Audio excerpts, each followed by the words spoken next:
As you know, I am sort of a science fiction fan, but I'm also a James Bond fan. I like those movies. I think they're very interesting, very entertaining. And one I want to talk about is one which I just always cringe when I watch it because I sure wish somebody else acted as James Bond in it. And this is, of course, Her Majesties Secret Service, which came out in 1969. Now, for those of you I know who are very familiar with the story and those of you who aren't, after doing Dr. No, From Russia with Love, Goldfinger, Thunderball, and You Only Live Twice, Sean Connery was getting sick of the role of being James Bond and being typecast, especially when he did You Only Live Twice. He was complaining about the media was following around and, following him into the bathroom and everything like that, and he just got sick of it. And it really shows in that movie how he was just, I think that's Sean Connery's worst performance as Bond, at least up to that point anyway. So he wanted out of the role, and when they started filming for Her Majesty's Secret Service, they interviewed all these different people, and they picked on this guy, George Lazenby, who was an Australian, I think, model. He did this Phi chocolate commercials, whatever. And his fighting skills were very good, and that's the reason why they picked him. And you could really see that because I was on the treadmill watching this again recently, and I usually do for like 25 minutes at a time. The first half hour, he gets into not less than 3 fights. And then and after that, he doesn't fight at all till the end of the movie. Anyway, this movie, the guest stars outshine the main star, George Lazenby. Diana Rigg plays Tracy, or Contessa Teresa De Vincenzo, who was like the Bond love interest in this movie. Gabriel Verzetti plays Marcon Draco, who is Tracy's father and head of the Union Course, this crime syndicate in Europe. And I don't know how this got casted, but Telly Savalas gets cast as Blofeld. And when I first saw this movie, I grew up watching Telly Savalas in the 70s when he was Kojak. So every time I see him, I just couldn't get out of my mind like him saying like, he loves you, baby, and taking out a lollipop and giving it to James Bond. Anyway, so talk a little bit about this movie. Basically, it starts off, no one can find James Bond. He's disappeared somewhere. He's off in Portugal, and he sees this woman who passes him by in a car, go to the beach, and looks like she's going to commit suicide.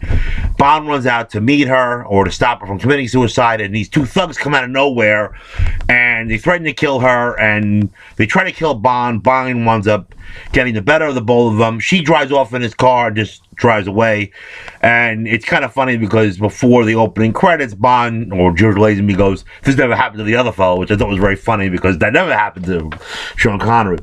Anyway, it turns out that Bond is being relieved of his mission, Operation Bedlam, to try to track Blofeld down. As you know, we first see Blofeld, played by Donald Pleasence, in You Only Live Twice. And so now it's 2 years after that, Bond can't find him, and so, M has him relieved. So, it turns out that girl, Tracy, played by Diana Rigg, formerly the Avengers, is the daughter of Marcon Drago, this guy who is the head of the Union Course, which is a crime syndicate in Europe.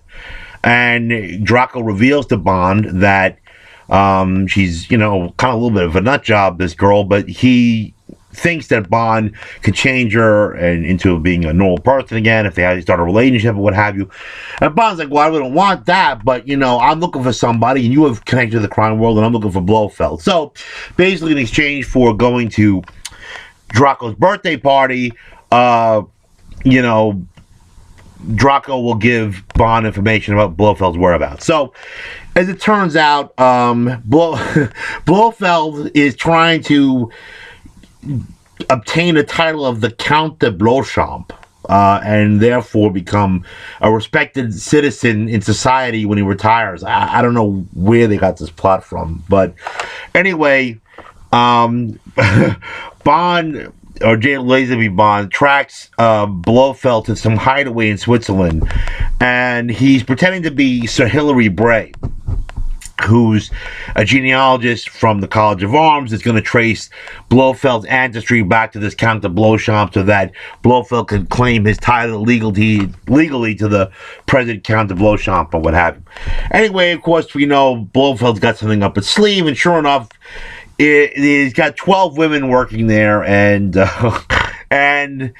the main plot is to destroy the world's agricultural supplies with like a strain of like hoof and mouth disease. So like he wants to destroy all the potatoes in the world, all the chickens in the world, all the bananas in the world. And this is really kind of funny to me because here's Spectre 2 years before trying to start World War III by stealing American rocket ships and Russian rocket ships and using them twice, and now they're relegated to killing the world's supply of chickens. I'm like, oh boy, I can just see like, well, I was like, well, he's going to destroy the chicken supply. We better give it to him. I don't mean to be sound facetious, but it really like, huh? It's like almost like those Austin Power movies, like when he goes $1 million, what? Ha ha ha ha! You see everyone laughing at him, and I can see like the prime minister saying, "Oh well, gee, I guess we're gonna have to eat hamburgers now and have to deal with it anyway."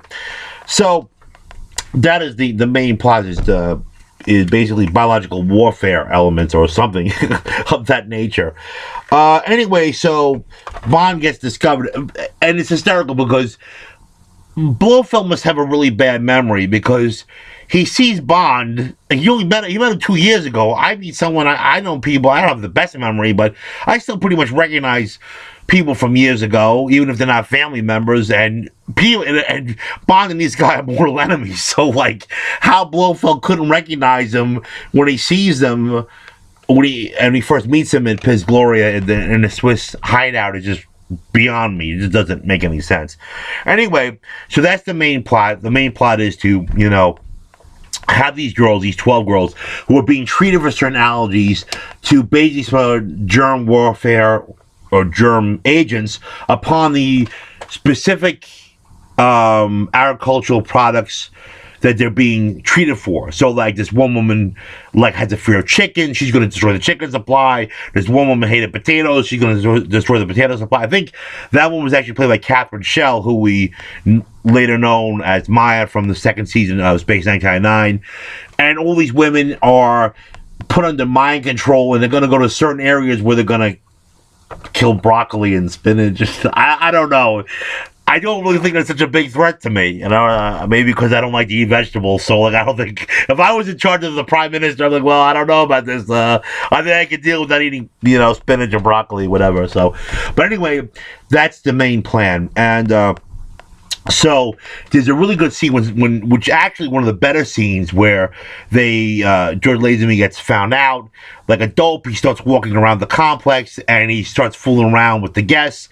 And there's this Fraulein Blunt who's in the room when Bond tries to go in there to make out with her.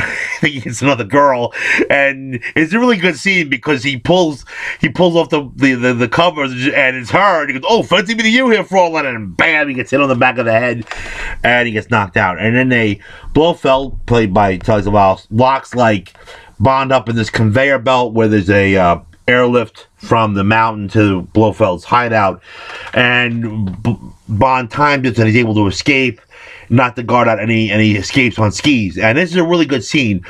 He skis from the complex to try to get back into the town to warn London about what's going on.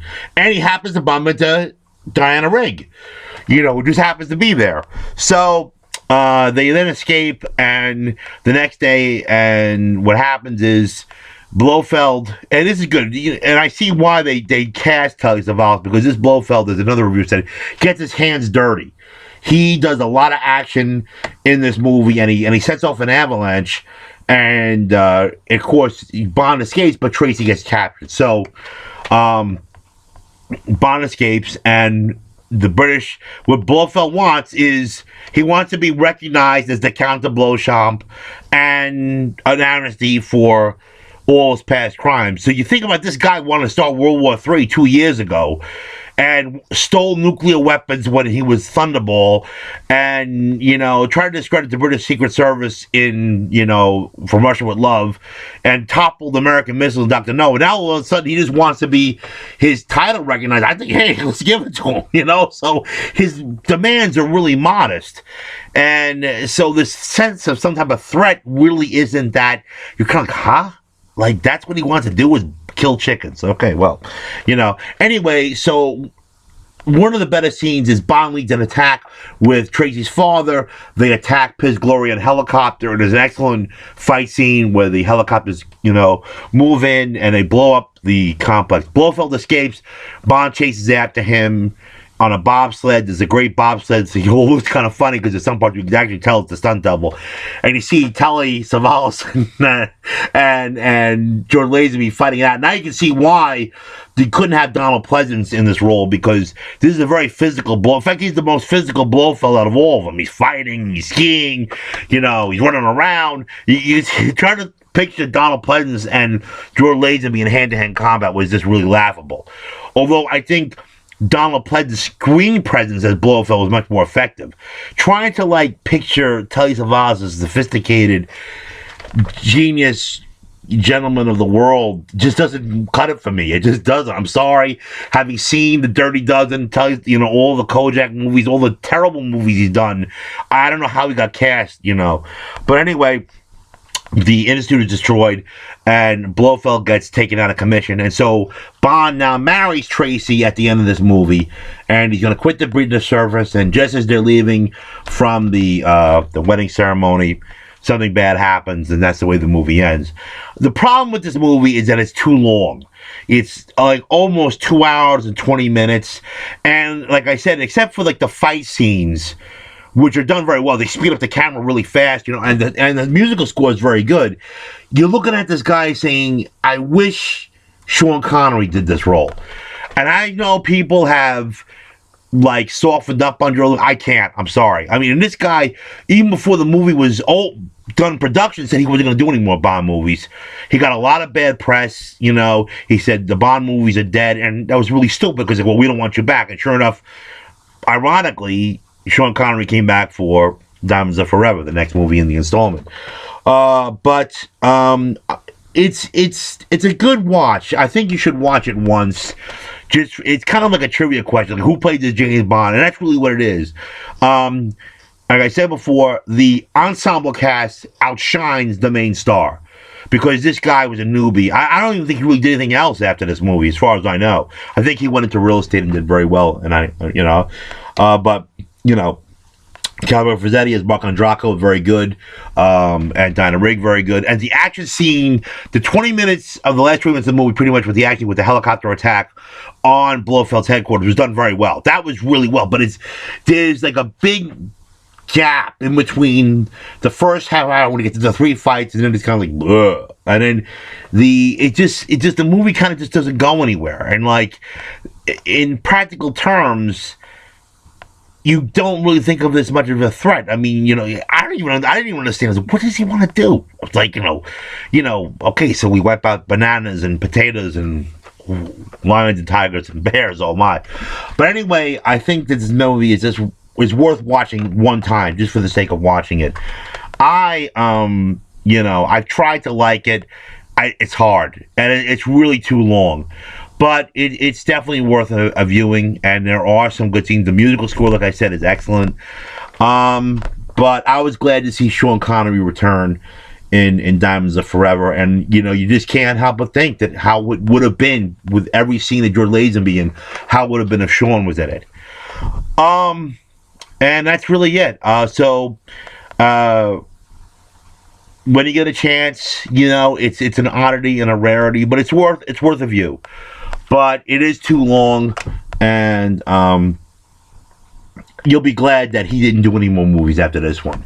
I mean, whatever good performances they got out of this guy, it was because of the great acting of Diana Rigg, who was a star in her own right back then doing The Pretenders, Gabrielle Frazzetti, and even Telly Savalas does better than him. You know, it's just one of those type of movies. And, you know, again, basically, after that, he was relegated to being like a Trivia Pursuit question, like what Bond played in this movie, you know. So, but anyway, I think you should try to watch it. And let me know what you think. Like I said, I know a lot of people have softened up on this guy. Unfortunately, I can't. But I do think the movie is worth watching, although it is a bit too long. But definitely give it a shot.